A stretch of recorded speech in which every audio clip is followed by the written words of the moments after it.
प्रणाम दोस्तों।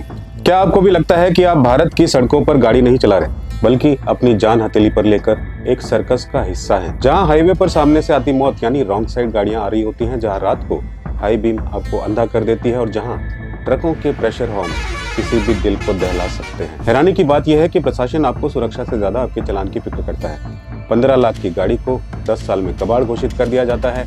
पार्किंग के नाम पर कभी कभी 1 इंच भी जगह नहीं दी जाती, लेकिन फोटो खींचकर चालान आपके घर पर जरूर भेज दिया जाता है। चलिए देखते हैं भारतीय ट्रैफिक के उस काले सच को, जिसे देखकर आपकी आंखें खुल जाएगी। सावधान, क्योंकि अगली गलती आपके लिए बहुत बड़ा रिस्क बन सकती है या आपकी जेब खाली कर सकती है।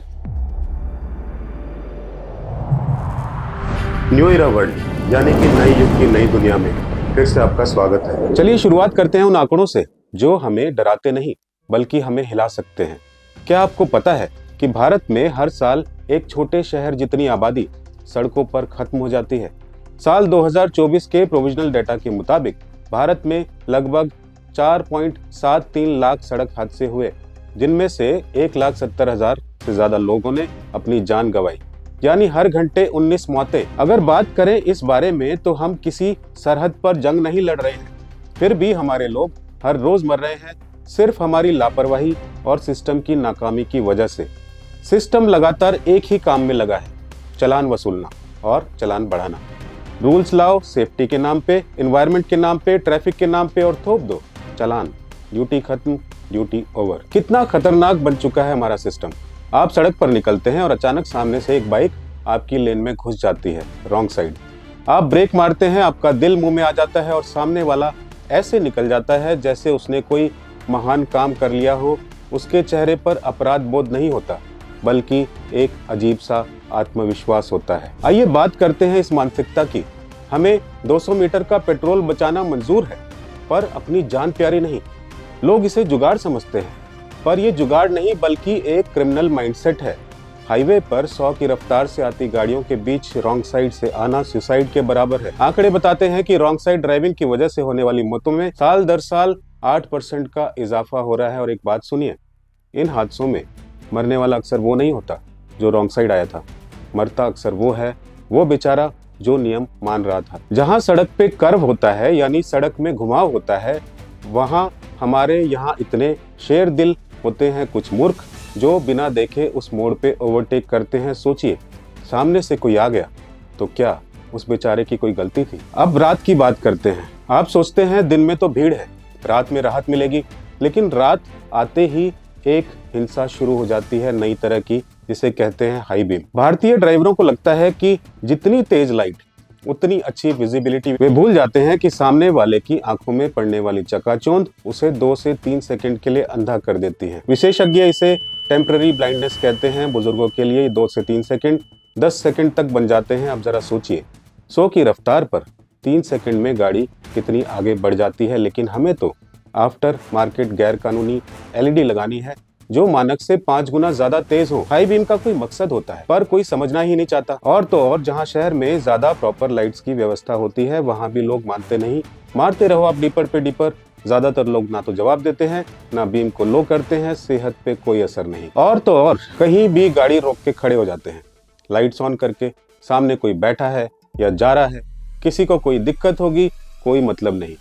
ये कैसी सहूलियत मिली है हमें दोस्तों। कार होना, कार से ट्रेवल करना एक सहूलियत है जो हमें टेक्नोलॉजी ने दी है, साइंस ने दी है, किंतु उसके साथ साथ आने वाली कुछ जिम्मेदारियां भी तो होती हैं। कितने जिम्मेदार हैं हम सब लोग, जरा सोचिए ना। अब जरा शोर की बात करें। नहीं, शोर नहीं, धमाका। आप सड़क पर खड़े हैं और पीछे से एक ट्रक का प्रेशर हॉर्न बजता है। आपका शरीर झटके से कांप जाता है, दिल एक पल के लिए रुक जाता है। अब बताऊं आपको इसका खतरनाक सच। मानक कहता है कि हॉर्न जो है 112 डेसिबल से ऊपर नहीं होना चाहिए, पर यह प्रेशर हॉर्न 150 से 180 डेसिबल तक जाते हैं। कहीं नागिन की धुन और कहीं कुछ और।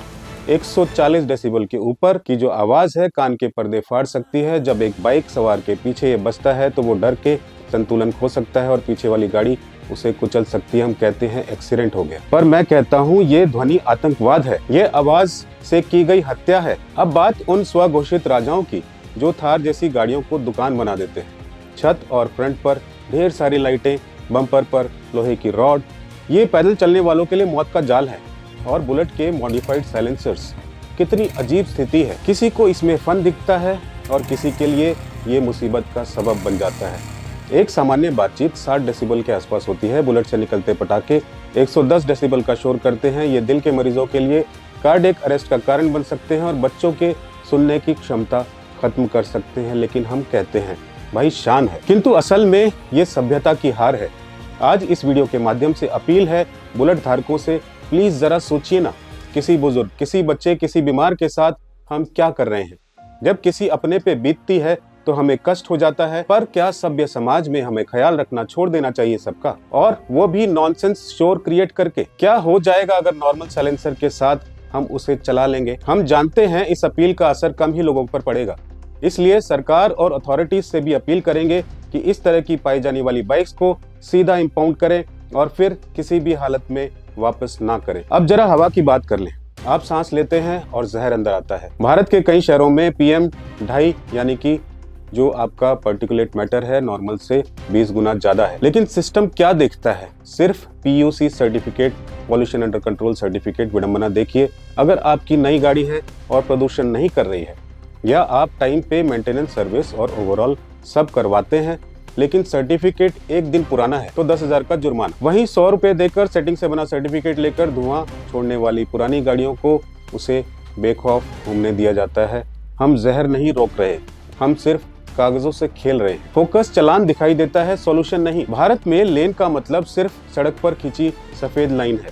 सबसे तेज लेन में कोई ट्रक वाला 30 की स्पीड में चलता है और पूरी ट्रैफिक व्यवस्था ठप कर देता है। और मोबाइल पर बात करते समय ड्राइवर का रिएक्शन टाइम 35% तक कम हो जाता है। उसे ना हॉर्न सुनाई देता है, ना पीछे की गाड़ियां दिखाई देती हैं। वो अपनी ही दुनिया में ज़ॉम्बी बनकर गाड़ी चलाता है। और भाई साहब, गलती से आपने टोक दिया किसी को तो सभ्यता का वो प्रदर्शन होता है जो आपको सोचने पे मजबूर कर देता है, इंसानों के बीच ही रह रहा हूँ या फिर कहीं और। फिर एहसास होने लगता है देश प्रेम से ओतप्रोत होना सिर्फ दिखावा है हमारे देश में। असल में हमें कोई फर्क नहीं पड़ता, चाहे कितना चालान बढ़ा लो, चाहे कितना समझा लो। दोस्तों, विदेशों में एम्बुलेंस का सायरन सुनते ही लोग रास्ता छोड़ते हैं। यहाँ लोग एम्बुलेंस को रास्ता बनाने वाली मशीन समझकर उसका पीछा अपनी गाड़ी से करने लगते हैं, अपनी गाड़ी उसके पीछे घुसा देते हैं। क्यों? क्योंकि यहाँ इंसानियत से पहले मैं आता है। ऊपर से रोड रेज का आलम ये है कि छोटी सी खरोंच पर लोग कत्ल करने पर उतारू हो जाते हैं। और हाँ, एक और इम्पोर्टेंट बात, पार्क की हुई गाड़ी पर स्क्रैच मारना हमारी कुंठित मानसिकता को दर्शाता है। आप तो ये कृत्य करके चले जाते हैं, पर जिसके साथ ये हुआ होता है, कभी आपने सोचा है उसको क्या महसूस होता होगा, कितना दुख होता होगा, कितनी तकलीफ होती होगी? आखिर मिलता क्या है ये करके, ये समझना अब भी हमारे देश में शोध का विषय है। उधर बाइक सवारों को लगता है कि वो अजय हैं। हेलमेट सिर पर नहीं, हाथ में लटका होता है। डेटा कहता है कि सड़क हादसों में मरने वाले जो लोग हैं उनमें 45% से ज्यादा लोग जो हैं 2 व्हीलर सवार होते हैं। भाई साहब, गाड़ी का लोहा तो दोबारा सीधा हो जाएगा, लेकिन आपकी टूटी हुई हड्डियां और सिर की चोट आपको पूरी जिंदगी के लिए अपाहिज बना सकती है या और भी घातक सिद्ध हो सकती है। कभी क्यों नहीं सोचते भाई? हमने देखा है जब इस तरह से कोई चला जाता है, पीछे रह गए लोगों पे क्या बीतती है, कितनी बड़ी त्रासदी होती है उनके लिए। उनके दुख में शरीक लोग वहीं बैठ के बड़ी बड़ी बातें करते हैं और बाहर निकलते ही उन्हीं हरकतों पे उतर आते हैं। ठीक वैसे ही जैसे 1 घंटे का सत्संग सुनने के बाद बाहर जाते समय लोग चुगलियों में व्यस्त हो जाते हैं। कमाल ही है, ज्ञान की बात पहले तो कोई सुनना नहीं चाहता, सभी व्यस्त है ना नाना प्रकार की नॉनसेंस रील्स में। और अगर गलती से कोई सुधार की बात करने लगे तो बोझ सा लगने लगता है दिमाग पे। और हमारा इंफ्रास्ट्रक्चर, सड़कों के किनारे दुकानदारों और पार्किंग का कब्जा है। पैदल चलने वाले को बीच सड़क पर आना पड़ता है। ट्रकों के ठीक सामने लोग बाइक लगा देते हैं जहां ड्राइवर को कुछ नहीं दिखता। ये नो जोन की जानकारी ना होना जानलेवा है। और जेब्रा क्रॉसिंग अव्वल तो मिलती ही नहीं आसानी से छोटे शहरों में, और मिलती भी है अगर कहीं इसका कोई सम्मान नहीं है।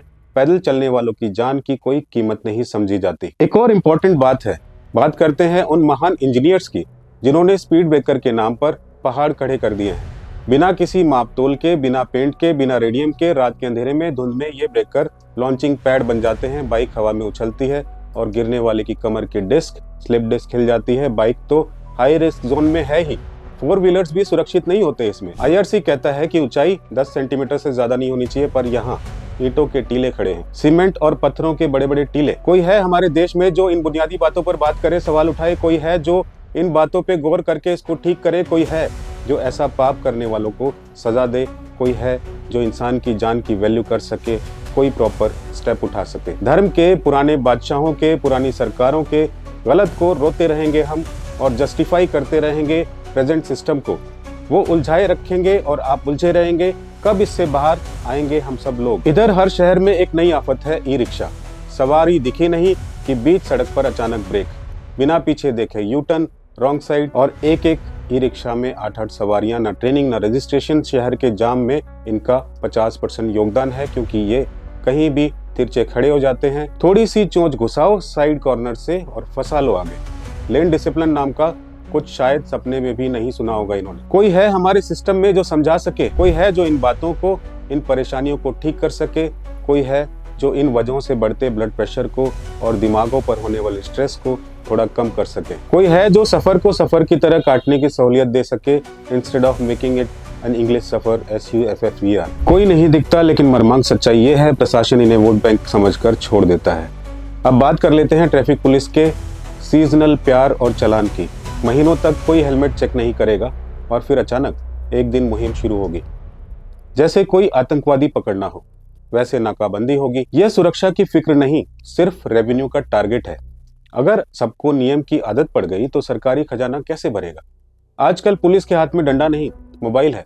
फोटो खींचो और ऑनलाइन गिफ्ट भेज दो, खास तौर पे पार्किंग का। अरे भाई, चालान काटना आसान है, पर ये बताइए कि लोग गाड़ी खड़ी कहाँ करें बिना पार्किंग दिए? नो पार्किंग का चालान काटना वैसा ही है जैसे किसी को खाना न देना और भूखा रहने पर जुर्माना लगा। एक और बड़ा दर्द होता है, चलिए बात कर लें उस सबसे बड़े दर्द की। 15 लाख की गाड़ी, 15 साल का रोड टैक्स, और अचानक नियम आता है कि इस डीजल गाड़ी सिर्फ 10 साल चलेगी। क्यों? क्या 2 साल पुरानी खराब मेंटेनेंस वाली गाड़ी 10 साल पुरानी अच्छी मेंटेनेंस वाली गाड़ी से कम प्रदूषण करेगी? सबसे बड़ा सवाल, जब हमसे 15 साल का टैक्स लिया तो क्या 5 साल का पैसा वापस मिलेगा? नहीं। ये प्रदूषण रोकना नहीं, सिर्फ नई गाड़ियां बिकवाने का धंधा दिखाई देता है, जहां ट्रैफिक पुलिस वाला जो है एक शिकारी की तरह प्रतीत होता है और आप एक शिकार की तरह। तो कुल मिलाकर कहानी ये है, सड़कें ऐसी कि गाड़ी फंस जाए, ट्रैफिक ऐसा कि एम्बुलेंस दम तोड़ दे, नियम ऐसे कि सिर्फ आम आदमी पिसे, लेकिन गलती हमारी भी है। जब तक हम चलता है कहेंगे, हम ऐसे ही मरते रहेंगे। सड़क ये नहीं पूछती आप किस धर्म के हैं, बस वो पूछती है क्या आप घर लौटना चाहते हैं। याद रखिएगा, आप एक इंसान हैं, किसी सर्कस का हिस्सा नहीं। ये वीडियो इतना शेयर कीजिए कि हुक्मरानों की नींद टूटे। चलिए कुछ परिवर्तन लाएं अपने सोच में, अपने सिस्टम में। चलिए ना, बचाएं अनमोल जिंदगियों को। जिंदगी चंद मिनटों के जुगाड़ की मोहताज नहीं होती और हर गलती की सड़क पर कोई आवाज नहीं होती। दिखानी है अगर शान तो नियमों से चलकर दिखा, बिना तमीज के सड़कों पर सरों पर ताज होगा, ये कोई बात नहीं होती।